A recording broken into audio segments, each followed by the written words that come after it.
Good morning. This is day 2. So we put our dough together last night. Made some flour and water, mixed them together in equal amounts. And remember, it's kind of cookie dough, had very thick pasty. This morning, after it sat for overnight, it's a little bit more, it's a little softer now, right? So it's a little more gooey, which is what we expect. And we're gonna take about half of this and throw it out. It sounds like a waste. I'm gonna throw half of it out and do the same thing, have some flour and water. So I'll put the jar back on the scale, and about the same as yesterday. We want to put equal amounts of water and flour in here, and we're using whole wheat flour. Again, I use Bob's Red Mill, but just get some high quality, don't use cheap flour when you do this. So I'm gonna go to 112, and I'll put equal amounts. So that's 224. Here we go.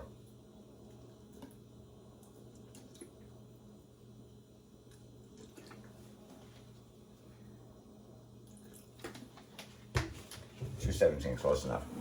All right, so we mix these together.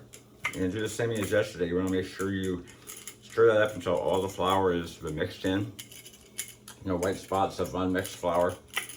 And you'll let this sit. And each day it's gonna become a little bit more and more soft, and this flour starts getting eaten up by these microbes, making your special personal version of sourdough starter to make our bread. So after you mix this up, just again leave it open so it can sit on the counter. I don't use a fresh container every day, but every 2 or 3 days, so I'll swap it out for a fresh container so the stuff on the side doesn't get gross. But, all right. 2 things you want to make sure you have. You want to have, by the time you cook this dough, ideally you want to have a Dutch oven. So here's the 5-quart Dutch oven. You don't have to buy these expensive ones that are enamel colored. But what you do want is a Dutch oven that can handle 500 degrees. Many Dutch ovens only can handle 450 degrees. So make sure you have a 500 degree ability Dutch oven. This is from Lodge. But 5 quarts is about the right size. If you need to make bread smaller, it might be a problem with the lid height.